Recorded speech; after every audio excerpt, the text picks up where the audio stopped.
ना पीडीए, पिछड़ा, दलित और अल्पसंख्यक चलेगा और ना ही मुस्लिम यादव का सम्मिलन, कॉम्बिनेशन। सिर्फ ज्ञान, GYAN, गरीब, युवा, अन्नदाता और नारी शक्ति ही चलेगी, क्योंकि यही वसुधैव कुटुंबकम आधार है मोदी जी के समरसता, सामाजिक न्याय और सामाजिक सौहार्द को बढ़ाने का एक महत्वपूर्ण हिस्सेदारी जो गरीबों के हित को देखकर मोदी सरकार कर रही है। क्योंकि मोदी जी के अनुसार और मोदी जी और भाजपा की नीति और नियत, उनका जो कार्यक्रम है वो गरीबों को समर्पित है, गरीब कल्याण को समर्पित है। क्योंकि मोदी जी के अनुसार गरीबी ही सबसे बड़ा जाति है।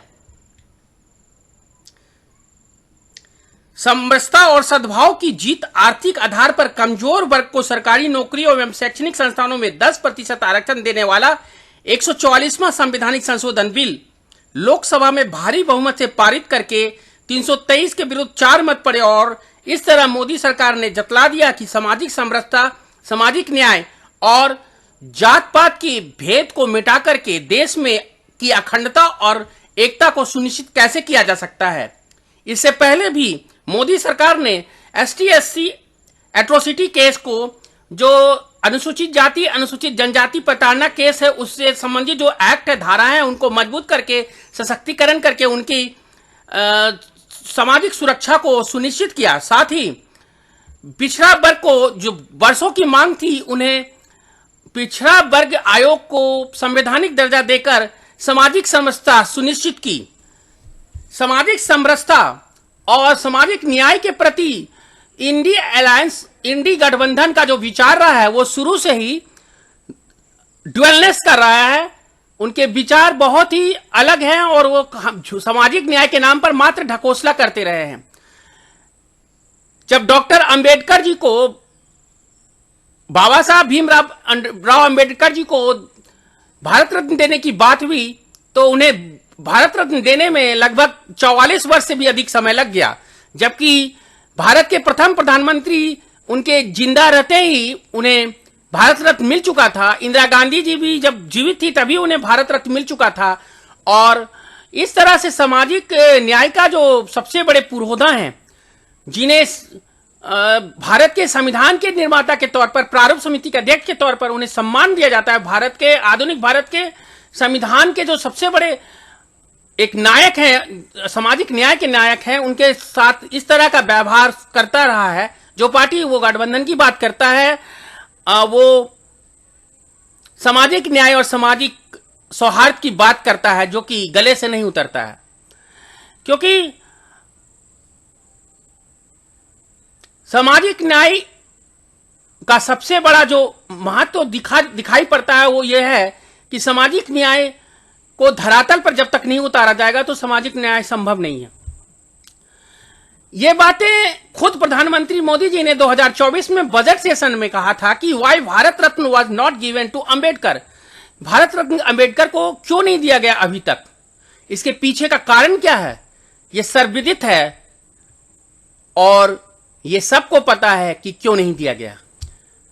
जबकि प्रधानमंत्री मोदी जी ने हर कार्यक्रमों में, हर नीति और नीतियों में स्पष्ट रूप से ये शासन का अंग बनाया, शासन का हिस्सा बनाया कि किस तरह से सामाजिक न्याय सुनिश्चित किया जाए और भारत के प्रत्येक वर्ग को सुरक्षा दिया जाए सामाजिक तौर पर।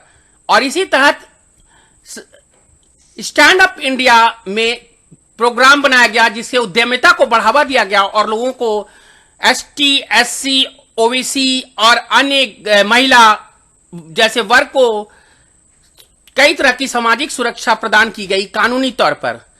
PMJDY के तहत, प्रधानमंत्री जन धन योजना के तहत भी सामाजिक न्याय सुनिश्चित किया गया। इसके अलावा मुद्रा के जो लोन दिया जाता है, ऋण, उसके लिए भी कई तरह के प्रावधान किए गए और सामाजिक सुरक्षा के तहत सभी वर्गों को उनके सुनिश्चित हिस्सेदारी तय की गई। प्रधानमंत्री मोदी जी के नेतृत्व पर, उनकी कार्य क्षमता पर, उनकी नीति और नीयत पर युवाओं का बहुत अधिक विश्वास रहा है और उनके युवा केंद्रित कार्य के कारण ही लोग उनको पसंद करते हैं, उनका सम्मान करते हैं और सामाजिक न्याय युवाओं के साथ भी हो, इसको मोदी सरकार ने सुनिश्चित किया है। पर वही ये देखा गया है कि इंडी गठबंधन के लोगों में मुस्लिम अपीजमेंट, खासकर अल्पसंख्यक के मुस्लिम जो बड़ा वोट बैंक है, उसकी तुष्टीकरण पर इंडिया अलायंस का जोर रहा है। और इसके बारे में बी.आर. अंबेडकर साहब ने पहले ही आगाह कर दिया था कि ये भारत की एकता और अखंडता के लिए, भारत की भविष्य के लिए अच्छा नहीं होगा। उन्होंने अपने बुक, जो उन्होंने किताब लिखी है, उसमें उन्होंने इस बात का जिक्र किया है। उनकी किताब पाकिस्तान और the partition of India by doctor B R. Ambedkar में वो कहते हैं कि appeasing Muslim is like appeasing Hitler. The second thing, Congress has failed to realize that the policy of concession has increased Muslim aggressiveness, and what is worse, Muslims interpret these concessions as a sign of defeatism on the part of the Hindus and the absence of the will to resist. This policy of appeasement will involve the Hindus in the same fearful situation in which the Allies found themselves as a result of the policy of appeasement which they adopted towards Hitler. इस तरह से doctor B R. Ambedkar ji ने मुस्लिम तुष्टीकरण के प्रति कांग्रेस को आगाह किया और उन्हें बतलाया और साथ ही जनता को सावधान किया कि इस तरह की प्रवृत्ति से दूर रहे। हाल में जब इंडी गठबंधन ने, इंडिया अलायंस ने अपनी घोषणा पत्र जारी किया तो मोदी जी ने उसमें उनके न्याय पत्र, उनके घोषणा पत्र को में छिपी हुई उनके मुद्दे, एजेंडे को जाहिर कर दिया और उनके न्याय संकल्प, उनके न्याय की घोषणा पत्र के अंदर ही अन्याय है, उन्होंने ये दुनिया को बताया, भारत को बताया, जनता जनार्दन इसके बारे में जाने। उन्होंने कहा है, मोदी जी ने कहा है कि they can cross any limit for appeasement. PM Modi slams Congress over boycott of Ram temple event. तो जो कांग्रेस इंडी गठबंधन है, जो कांग्रेस के का जो न्याय पत्र है और इंडिया अलायंस का जो न्याय पत्र है, उससे ये जग जाहिर है, लोग समझ रहे हैं, देख रहे हैं कि किस तरह से मुस्लिम अपीजमेंट का जो एक विभत्स रूप होता है, एक चरमोत्कर्ष होता है, वो दिखाई पड़ रहा है। जहां एक तरफ वो भारत की हेरिटेज जो राइट है, भारत की जो एंसेस्ट्रल राइट है, उस पर दाग झाक, उस पर छेड़छाड़ करने का प्रयास करने की का संकल्प ले रहे हैं। दूसरी ओर राम मंदिर कि वो मन से ना स्वीकार करके राम मंदिर को वो एक तरह से सेकुलरिज्म के लिए धब्बा बताने का प्रयास कर रहे हैं। मुस्लिम तुष्टीकरण और अपने आप को मुस्लिम पार्टी घोषित करने की कांग्रेस की नीति और इंडिया अलायंस का उनके प्रति सॉफ्ट कॉर्नर, उनके प्रति रुझान जो है, ये भारत की राजनीतिक परिस्थिति के लिए, भारत की भविष्य के लिए बहुत ही घातक सिद्ध होगा, ये सबको पता है। और अगर आप एक तरफ एक समुदाय के प्रति इतना झुके रहेंगे, उसके तरफ इतना लगा ये रखेंगे, महत्व देंगे, तो पता है ये आपको होना चाहिए कि इसका काउंटर भी होगा, इसका प्रतिरोध भी होगा और इसका विपरीत प्रतिक्रिया भी झेलनी पड़ सकती है, जो 2024 के चुनाव में देखा जा सकता है और ये होना तय है। क्योंकि अपने अस्मिता और अस्तित्व की लड़ाई में अल्पसंख्यकवाद और बहुसंख्यकवाद का कोई भी पेच फंस नहीं सकता है, क्योंकि भारत में बहुसंख्यकवाद जरूरी है। अगर अल्पसंख्यक को सुरक्षा चाहिए तो बहुसंख्यकवाद जरूरी है।